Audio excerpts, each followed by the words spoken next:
and it was a young girl, and all of her products on her shelf were pink. All of them. Every single product on her shelf was pink. If there were 20 skincare products, makeup products, whatever, they were all pink. Pink cap, pink glass, pink plastic, pink bottles, pink tubes. And I was horrified. And I was the only one horrified. All the comments on that shelfie were like, oh my God, goals, skin goals, this all nonsense. And, I'd had this experience as a marketer at L'Oreal, and this is exactly what marketers want. They want you to think that because the package is pink, it says something about what's inside it. And that's all bullshit. And I'm like, that product is terrible. That product is terrible. That product is terrible. I wouldn't even give that one away, but all of a sudden, I'm like, I need to push back against this. And that doesn't mean writing a snide trolling comment on this post. I'm going to ignore the post and I'm going to create my own identity, my own brand. And it was in that moment that I created Skincarma, educating about skincare and about what's real. And, there's so much to push back against. Not only am I pushing back against that kind of nonsense, that comes from the consumer world, but it's really generated by the brand world. And, I have to push back against brand nonsense. For nearly 40 years, PIMS has worked behind the scenes of beauty and CPG. Along the way, we've gotten to know the people who make the industry run. The founders, the operators, the ones with the real playbook. This is the PIMS Influence, where they tell you how they actually do it. No fluff. Let's get into it. Welcome, everybody, to the PIMS Influence. Today, our very special guest, Mr. Carmine Montalto. Carmine, welcome to the program. Thank you, Mike. I'm honored to be here. If you don't know Carmine, you might recognize him from his podcast. And he and I are also in a group called Boys in Beauty. We were just having a quick discussion about how wonderful that is. And first time I met him in person, I've been a longtime follower of the podcast. And I walked in the room and I was going across the room to get a thing of champagne or whatever it was that they were serving. And you were talking to somebody else. And I turned to the guy I was with, Dave Silbergleit, and I was like, that's that guy with that podcast. I don't know what his name is. Let's hover around him because I want to say hello. And then you were gracious enough to say hello. And then we talked for the next 15 minutes about the do's and don'ts and ups and downs of the world of podcast.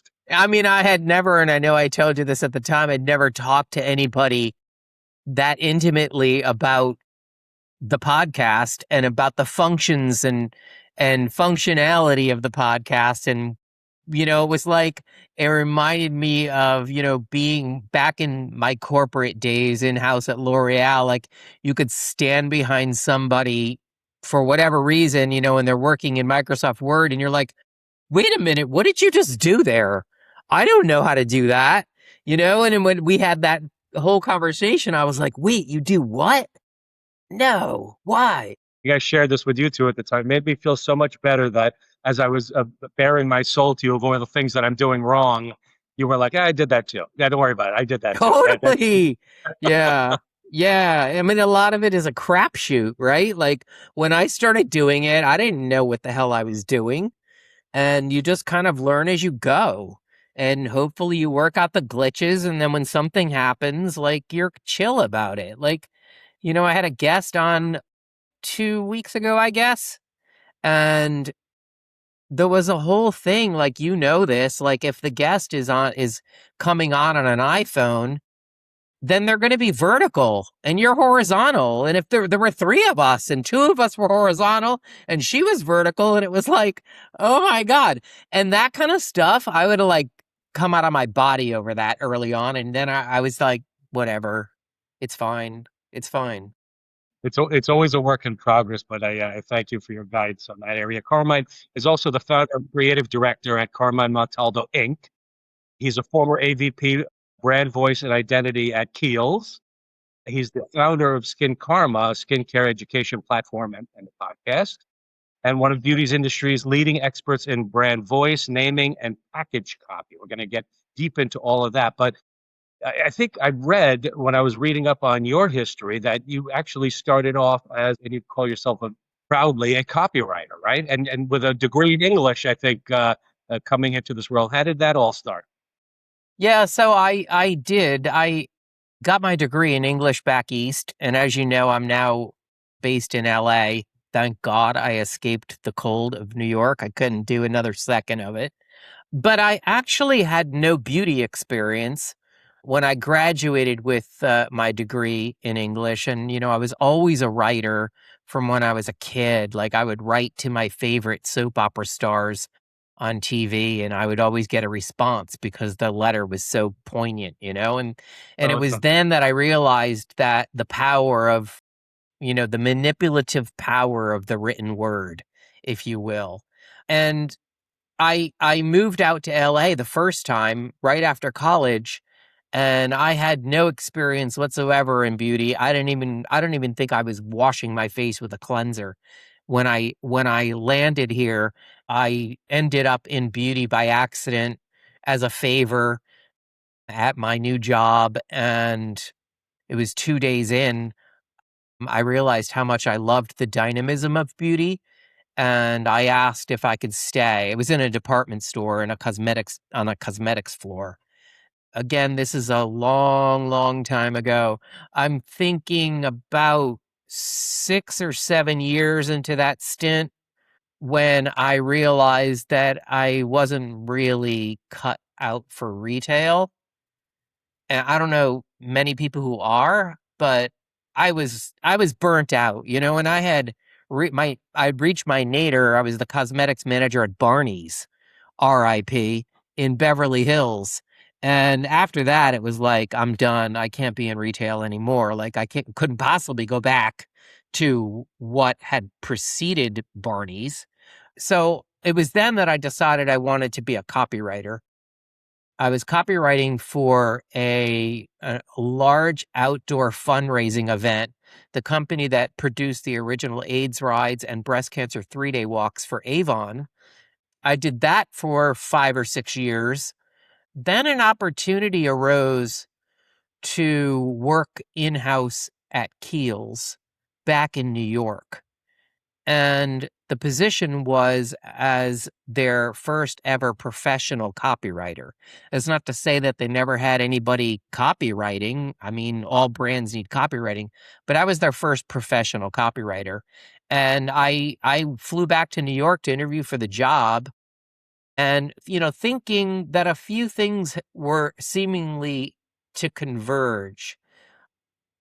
Moving to New York and being in New York for the first time, and I grew up in Connecticut, so, you know, of course, I always dreamt about living in New York City. And so there was that component, and then there was, like, this odd convergence of beauty and copywriting that had never come, together for me before. And I had just kind of like found what I loved in both of these worlds. I really loved being a cosmetics department manager. I loved being an assistant buyer in men's fragrances in San Francisco. I loved everything about the beauty world, but I also, at my core, I'm a writer, and I really thrived on what I was doing for the AIDS rides and the breast cancer walks. And now I had the opportunity to do all of these things in New York. And that's kind of what brought me back east. Among other things, too, you also were teaching English as a second language, right? And I think you actually said that that was one of the biggest influences on your copywriting career. It was, think about it. You learn English as a complete idiot, right? Like, ignorant of anything. We learn English one little stupid word at a time. later on, if we're fortunate enough or smart enough to study a foreign language, it's different, right? You're learning a language with a different brain and a different mindset and a different approach. And you don't unless you English isn't your first language, you didn't learn English that way. You like when you study French, you study the past tenses, whatever they're called, and accents and all of this stuff.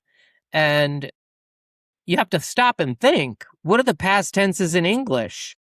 Worked, was working, had worked, could have worked, all of that stuff. And all of those tenses have names when you're studying I'm another still hung up language. on the there. Like, how could you? Yeah, yeah, absolutely.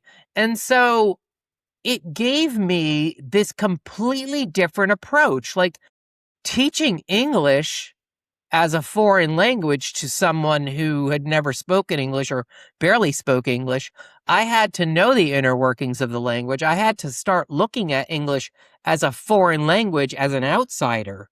And when I did that, it gave me tools and insights and cheat codes, if you will, into how to write in English.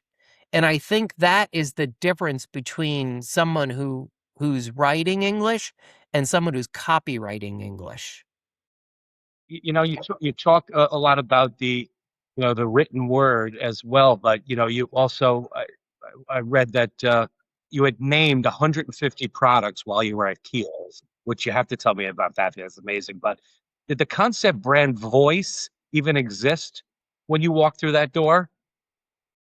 It did. I don't know that anybody until me talked about it that way, framed it that way, but Keel's had a very distinct way of speaking. I think that's really, how they would describe it. How do we speak at Keel's? How do we speak to customers? How do we speak, broadly if we're doing a campaign? And, Keel's had never advertised at that point. We didn't even use the phrase GWP. Like that was forbidden at Keel's to talk about gift with purchase or to even have a gift with purchase. We didn't use the term anti-aging. We had no anti-aging products. And the reason we didn't have anti-aging products is because Jamie Morse Heidegger, the daughter of second generation family founder Aaron Morse, didn't believe in anti-aging. And it's funny, to this day, I think most of anti-aging is marketing nonsense. And that was really her point, that sure, there are products that can help you fight the signs of aging. The one product that helps you fight the signs of aging more than anything is a sunscreen. And to this very day, go on any brand's website and click the category anti-aging in their main navigation, and their sunscreen, if they have one, is not listed. Like, that's crazy, but that's the reality of beauty marketing, and that has not changed in the 40 years since I started that first day at Kiehl's and knew that we were not to ever use the phrase anti-aging. They task you to come up with these product names. Like, how does that work? Like, how does that do the folks that create the product come up with? Like, I always, in my brain, what do I know, but I always thought like you have the name of the product that you sort of generate and create, but it actually looks like it's quite the opposite, right? They have this product offering and they need you to sort of dig in here to come up with some kind of catchy name for it, right? But to name 150 of them, geez, like what's the process on that? Well, you don't start with the product name, you start with the product concept and the product positioning. And I don't know how it works there now because Kiehl's is such a huge brand now. Like, I don't know, do they do maybe $2 billion worldwide? When I started that first year, I think we did 50 million, and now they're doing 2 billion. But we were a small team, And I I was tasked with, in collaborating with marketing and product development, coming up with ideas for a product to begin with. So that's really how it works. Like, we need a men's product that does this, a moisturizer, say. You might be familiar with facial fuel. So I'll take facial fuel as an example. I named that product. And so initially, okay, we know we want a moisturizer for men. What do men look for in a moisturizer? Men really want something that feels like it's working. More than anybody, they just want like the sensorial component of that. They wouldn't describe it that way. But if it tingles on their face, then they think, oh, okay, it's doing something. And, we can get into what tingling on your face actually means. It's not a good thing, but like in reality and physically. But so we knew, okay, so this product is probably going to be mentholated, right? So we put eucalyptus in it and peppermint oil and, all this stuff that I would never put on my face now. And so we wanted that coating to be energizing for him. And, because we'd identified that, guys feel like they look fatigued and dull. And that was really our way into anti-aging at the time for a man. A guy thinks that his skin is dull and he looks tired. And, what we're going to offer him something that counteracts that, and that it does it instantly. And so I wrote the product concept, right? I don't think it had a name at the time. It was probably called Energizing Moisturizer as a working name. And, then I wrote the concept, which is about 2 or 3 paragraphs long, maybe starts with an insight. Every guy wakes up in the morning and looks at himself in the mirror and thinks, what the fuck? Like, I look terrible. I look worse every day, or, whatever. That's the insight. And introducing a product, this energizing moisturizer, that's going to combat instantly and over time this look of dullness. And how does it do it? We've supercharged the product with peppermint oil to immediately invigorate. Caffeine, everybody thinks that caffeine like wakes up your skin for obvious reasons, the link to coffee. And in addition, we're infusing your skin with nourishing oils like squalane, which is a very Kiehl's ingredient. That's, biomimetic, and your skin recognizes it because it already exists in your skin, that kind of thing. And so now we have the concept, and, in a company like that, the concept is then sold up the ladder. So when you work in-house at L'Oreal, whether you're on an American brand or whatever, you have to sell the French, because the French run the company. It's L'Oreal, right? And so, the senior level marketers would go to meetings every month, and, it's out of my hands at that point. They're going to sell the concept that I've written, that I've worked with marketing on, we've refined or whatever. And now it's my job to take that concept and draw inspiration from it for a product name.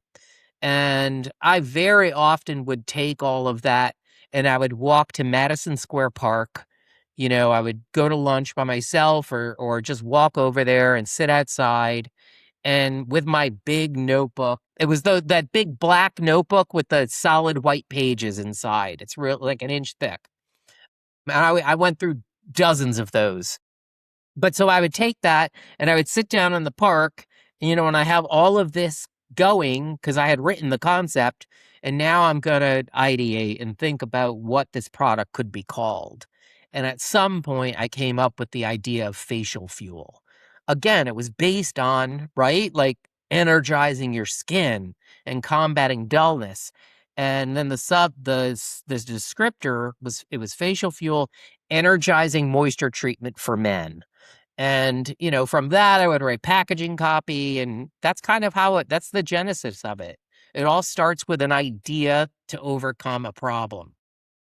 I'm not just saying this. I'm not making this up. I think I used Kiehl's facial fuel today. Oh, really? I can't believe it. I'm gonna have to go home. I know it's Kiehl's. I'm pretty sure it's facial, but I'm gonna check it. I'm gonna send you a picture of it. Like, yeah, that's awesome. Do that. That's hilarious. Yeah. Is that the one? Is that the one you're most proud of, name wise? I love that name. It's a good one. Yeah. I really love that name. And it stood the test of time. And, over my 7 or so years at Kiehl's, to your point, I probably named 150 products. And I don't know how many still remain. Products come and go because consumer trends are constantly changing, or they're introducing new products, and they have to skew rationalize and kind of weed out, whether it's sold or not. They have to weed it out, or do something else. But I love naming products. I've done that for dozens and dozens of brands since I ran screaming from L'Oreal that day when I realized I was done. What do you think the most overrated word in beauty marketing is today? Exosomes, longevity, exosomes, like, I would say over the past 40 years, the most overrated term would be anti-aging, Yeah, anti-aging. followed closely by eye cream. Like, eye cream? That is complete nonsense. And like, unless you have a specific concern, a concern that's specific to the eye area, like dark circles, like, you can just use your moisturizer, your facial moisturizer around your eyes. Now, if you're using facial fuel, do not put that around your eyes because, that delicate skin can't handle that peppermint oil. Beauty is constantly coming up with nonsense, like marketing nonsense. And and a lot of it is rooted in science, right? It's just like not everything that's rooted in science can be executed legitimately in a topical product, because this, we don't have to get into the science of the skin, but the skin barrier is built to keep everything out. If the skin barrier didn't do its job, you would drown in the shower. It's keeping water out. And a lot of everything else you apply to your skin does not penetrate the skin barrier for, survival purposes. And, it's just the way our body is built. But marketers don't necessarily align with that, and I've written my fair share of marketing nonsense. And, I hope when I get to the pearly gates, St. Peter lets me in. Perfect segue with the marketing. I think so much emphasis is placed on the visuals, right? Like, we're in the packaging world here at PIMS, and people are really focused on having that sort of really popping, eye-catching colors and logos, and the imagery itself is so focused upon that. I almost feel like the words are secondary, right? That the visuals are so far and above number one that the people sort of forget about the words surrounding it, right? So what do you think brands are getting wrong with that? Like, some of them rush to market, some of them try to get it, cleverly done. There's a couple brands that do really clever packaging, and there's other ones that I see that, I head scratch a little bit too. Like, what do you think they're doing wrong, and maybe what are they doing right? Well, I think a lot, first of all, the visual and the verbal, when it comes to creative, need to mesh perfectly. I mean, that is really the point. And when one of those is weakened, for whatever reason, if, a lot of brands don't have copywriters. And if you ever watched Mad Men, you know that, the whole gist behind that was the creative process and the visual and the copy were in sync. And it's funny that you bring this up, because I have one package on my desk, and it's this one from this brand called Sunski. And I think it's got the perfect balance of visual components and verbal components. Look at that product name, Soul Power. That is a brilliant name for a sunscreen. I did not come up with it. even though I work for this brand with this brand that was already executed. But like it's just incredible. This packaging's incredible. There's all kinds of elements here, but everything, there's great copy. Get your daily dose of nature. Like that's just brilliant copy. And here's elements that are indicative of nature, evocative of nature, or whatever. I think when brands get it wrong, it's because things were rushed or corners were cut or things weren't thought through very well.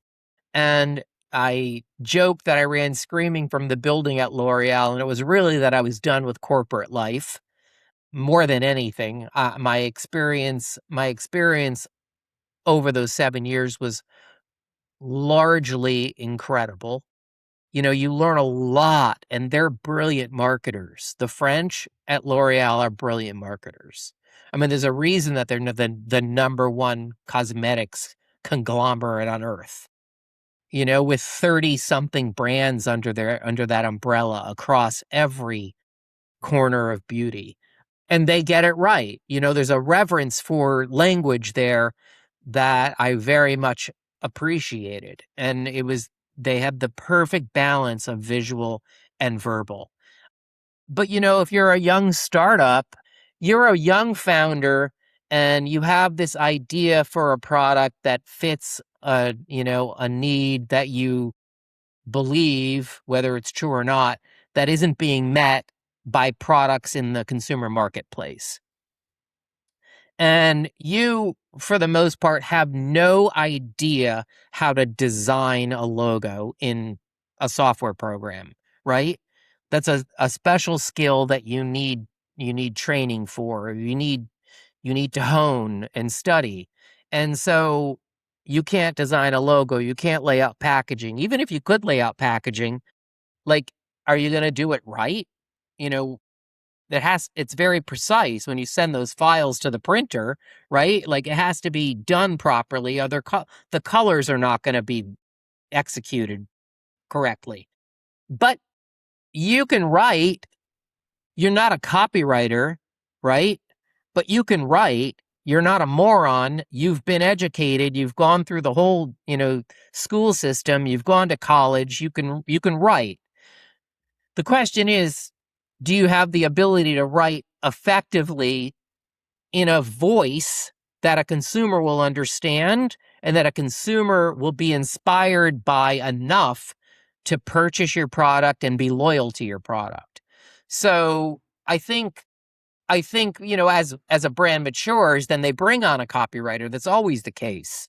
I'm working on a brand now, a body care brand that's been out in the world for a couple of years, and they're rebranding around a new concept, and now they have the resources to pay a copywriter like me who has extensive branding experience. They can pay someone like me to come on board and help them refine all of that positioning. Like I said earlier, like this is how Facial Fuel started, right? There's the insights and, you build on that for a concept. And that's what I'm doing for them now. That's something that they never did before. So it's kind of just the process, the creative process and how marketing is executed. Wanted to ask you about influencer marketing, right? I found a quote that you said that was really cool. You can't be all things to all people, and a brand can't be all things to all people. There has to be a point of difference to stand out, right? And I think of influencer marketing and the communities that they build around there. But do brands rely too heavily on influencers to tell their story versus trying to tell it themselves? Like, what's your take on influencer marketing? Because you probably grew up in a world like I did where, what the hell was an influencer, right? It was all media driven, newspapers, magazines, TV, radio, that sort of thing. Now, you're pitching or you're building community with somebody that could be, male, female, young, old, a lot of times based on data and analytics, putting these things together for you. But what's your take on that whole influencer marketing community building? Whether brands rely too heavily on it or not, I don't think they have any choice. The world has shifted. I don't even know what conversation I was having the other day, whether it was on the podcast or in person. But the person I was talking to said something that really stuck with me and that I've thought about and then expressed in subsequent conversations. And it's that I think it might have been actually, it was a podcast about Gen Z. The conversation was about Gen Z and how these two films in the last month, Obsession and Backrooms, these Gen Z films created by 20-year-old, 24-year-old, YouTubers, how they've broken through and achieved like this incredible success, reaching a whole generation of people, young adults who have no experience really watching TV.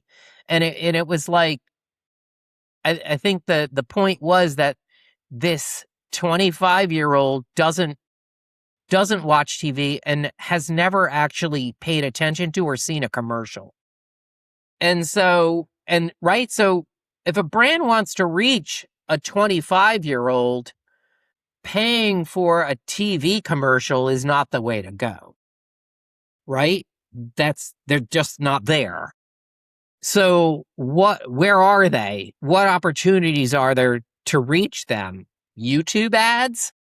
They're not watching that either. Like, I'm on the bike, on my bike every morning for an hour and a half, listening to podcasts. And the second that they go to a commercial, do you know what I do? I don't stop.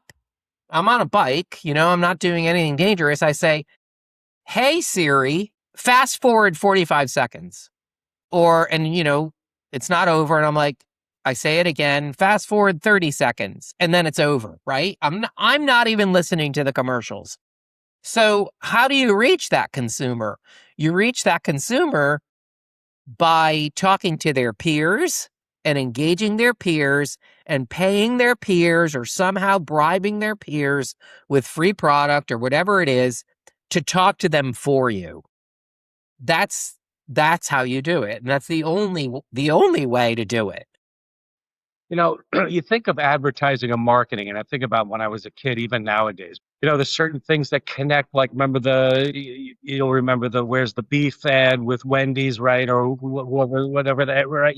Somebody wrote that down, and it just clicked, right? And with packaging, sometimes you see imagery, you see wording of a specific fonts and colors and sizes, and it makes you think of those logos. It makes you think of those companies, right? I'm curious, like in today's world of the TikTok and Instagram and YouTube, you think this discovery of the consumer is becoming a different animal nowadays because it's not so much what you are touching and looking at, but what you're seeing on the screen, right? Because people are shopping, on TikTok Shop. They're not going into Caldors and the stores of old and sort of looking Caldors. around. Yeah. I shopped at Caldors. Two guys in Caldors. You could buy a lawnmower and a thing of lipstick and a suit and a puffy coat. Yep. Yeah. Totally. Yep. I got my puffy coat at Caldors. Of course, everybody had one of those. Mm-hmm. But I guess my question is, with that, does the role of packaging and sort of product naming change as well? Do you see it sort of venturing into a new era of where, gone will be the days where somebody's coming up with this creative sort of approach to do it, and it more ties into, that world of the instant gratification, the purchasing online and that sort of stuff? Well, I think when it comes to packaging itself, you always have to imagine that the consumer eventually has the package in hand. She either has the package in hand pre-purchase, in which case it needs to function in the way an ad would function traditionally, right? You need to sell her this product. You need to give her a reason to buy this product. She's standing in Sephora and she picks it up and she's turning it around and she's reading, the different panels, presumably. and, should maybe take it out, or the tester's there and she tries it on. It's a whole engagement with her, like a 360 engagement. And so there's that component. The second is the online component, where he or she is not engaging with the packaging. You never see the carton, right? When you're looking online. But, as a copywriter who does both, who, will take this product, write the carton copy, and then translate the carton copy into a product page where the messaging is not as succinct as it is here, and I have more room to be more expansive and tell more of the story the way I wanted to tell it. It's just two different ways of speaking, and in different lengths. And you just have to kind of master both. Up comes the creation of Skincarma in your brain, among other millions of other thoughts you have. But this is it's more of a consumer education platform than anything else, right? Like, certainly you'll give insight and critique where necessary, but it's more of it's a development tool, right? Like, what is Skincarma? Well, you're gonna love. I'll tell you how and why Skincarma started. And I'm sitting in my apartment. It is 2017, I think, in Jersey City. I had made the mistake of crossing state lines to live with a boyfriend. We broke up, and then I am like fucking stuck in New Jersey. Like, I grew up in Connecticut. Like, how I landed in New Jersey living alone with my cat is beyond me. It was what it was. And it's a Saturday morning around 7 a.m. and I'm at my desk in front of my computer on my phone scrolling Instagram, and I stopped on a page like everybody else who stopped on that particular post, because it was a picture of a shelfie. You know what a shelfie is? Like, nobody talks about that anymore, really. Yes. And it was a young girl, and all of her products on her shelf were pink. All of them. Every single product on her shelf was pink. If there were 20 skincare products, makeup products, whatever, they were all pink. Pink cap, pink glass, pink plastic, pink bottles, pink tubes. And I was horrified. And I was the only one horrified. All the comments on that shelfie were like, oh my God, goals, skin goals, this, all nonsense. And, I'd had this experience as a marketer at L'Oreal, and this is exactly what marketers want. They want you to think that because the package is pink, it says something about what's inside it. And that's all bullshit. And, I'm looking, and of course I'm in beauty, like, for a long time, I pay very close attention to everything that's launched, every brand.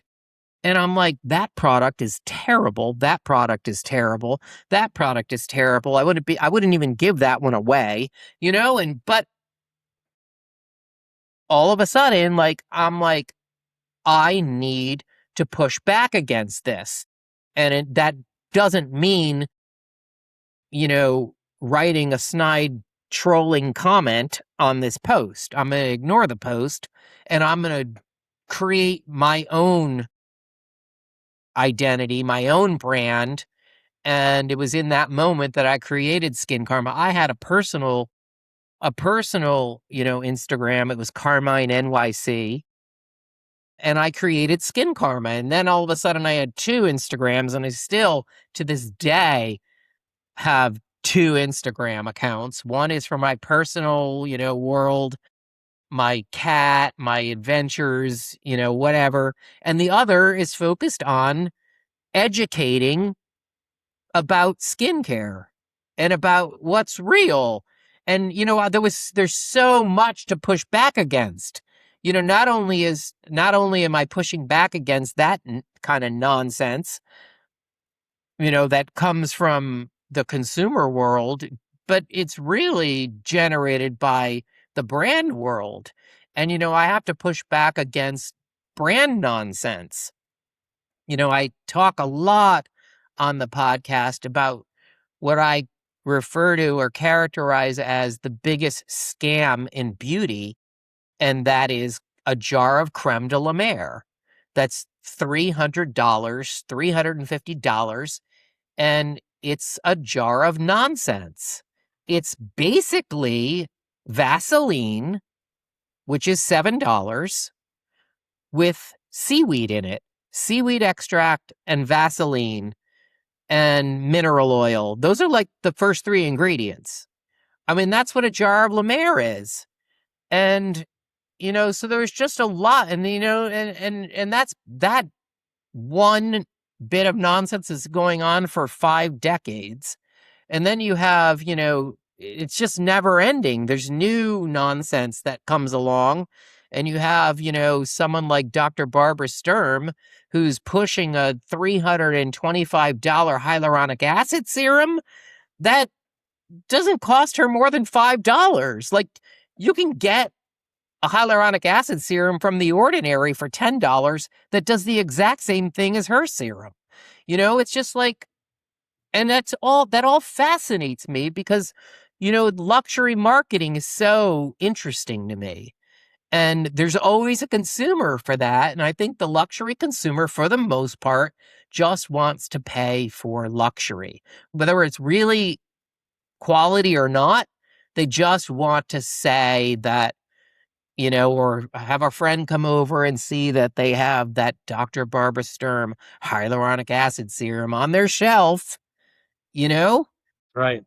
So there was always a huge opportunity for me to talk about, legitimately and authentically about what your skin really needs and what products really do and don't do. And that's kind of how it took off. It took off from that one pink shelfie. This is the insight we get here on the PIMS Influence when we have guests like Carmine. Carmine, we're coming up against it, but I did have one more thing I wanted to talk to you about. And I was really, last night when I was writing my notes down about today, I was like, I can't wait to ask him about this because I love your take.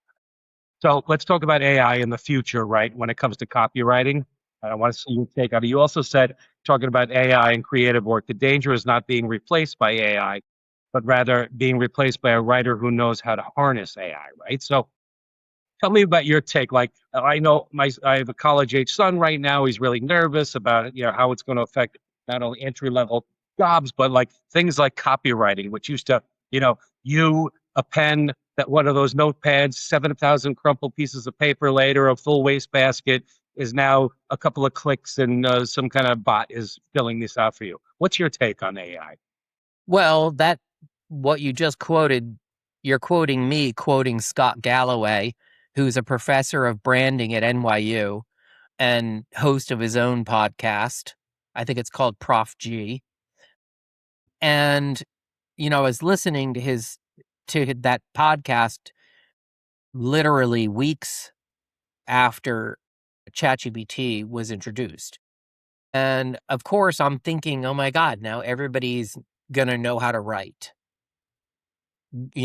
Write well enough, right? That was kind of the point of it early on. And I was, of course, scared about what it could mean for me. Am I going to become obsolete?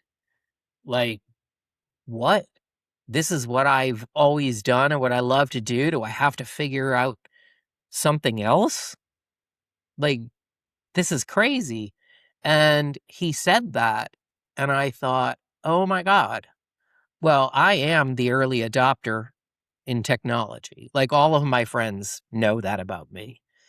And so I made it my mission to be that copywriter who knows how to harness AI. And if you're a copywriter of anything today and you're not using AI, you're not a good copywriter. And the way I look at it, like, think about Mad Men again. When they were laying out an ad the artists were using colored pencils or colored markers on a white canvas, right? And they're drawing an ad, like a visual. And at the same time, down the hall or at the next desk over, the copywriter was doing that pen to paper. And they were, coming up with the headline and writing the body copy. And then, they delivered the body copy to the art director, the copy to the art director, who then, lays that out in the ad. And you have all of this done by hand. This ad, the copy, and then it runs to press. And, you think about, when you were a kid and you'd open up the magazine and there it is. And you look back at old magazines and you see these ads that they're not very finessed, right? Like, because they were hand drawn or whatever. And then in the 80s, these graphic artists, the ones who were in charge of the visual expression of the creative, started gaining tools. Adobe, Photoshop, Illustrator, all of this. And they're on their computers and they're honing their art. And it wasn't before, very long that those artists stopped using colored pencils and paper. And, I talk to creative directors that are my age that are like, oh, these kids these days, they don't know how to draw anything. Everything has to be done on the computer. Right. And so it's only been in the last 3 years since ChatGPT that I, as the creative who's in charge of the verbal component of that piece. And again, I said those two things need to mesh. Now I have the opportunity to harness technology and software to make my writing better, more productive, more refined. That's how I use it. I will write a concept in Microsoft Word or a Google Doc, and I'll run it through ChatGPT and say, where are the weaknesses? Where can I strengthen? I have never, in the last 2 years at least, delivered copy with a typo in it. It's really hard. There's something called the incubation period as a writer. And the incubation period is that period of about 2 days from the moment you write something for you to let go attachment to it and to be able to look at it objectively as if someone else wrote this. And that allows me to shrink that and actually eliminate the incubation period entirely. I don't have to wait 2 days anymore to detach myself from something that I've written. The computer, ChatGPT, AI, Gemini, whatever, Claude, they're helping me to do that and to overcome that. And I can't tell you how much more productive I am now than I was just a year ago. Like, I can take on much more work and juggle many more projects in a day than I was able to before. You have to be comfortable in saying it is a tool, just like anything else, and it's the way this is the way you yield the sword and do your thing that makes your job, and makes you're quicker to market, you're easier to perform things like spell check and all that other stuff. But it's not taking your place. It's in making you a lot better at what you do. Yeah, it's like an extension of my brain. Think Yeah, about the yeah, Borg. Are you a Star Trek fan? yeah, You think about the Borg, like they're part human, part cyborg. yeah. Like, sign me up. I'm perfectly fine, having a microchip put in my brain that makes my brain, more powerful. Absolutely. This has been wonderful, Carmine. Thank you so much. How does somebody get in touch with you if they want some of your services rendered? Well, they can Google me or ask ChatGPT. ChatGPT is my best friend. It knows everything about me. Find me on Skincarma or Carmine Montalto Inc. My website is available, and the easiest way is to just DM me on either Instagram or TikTok. Now, if you don't follow his podcast, do so because he brings this personality and these wonderful questions to light. And I never miss an episode, but I want everybody else to.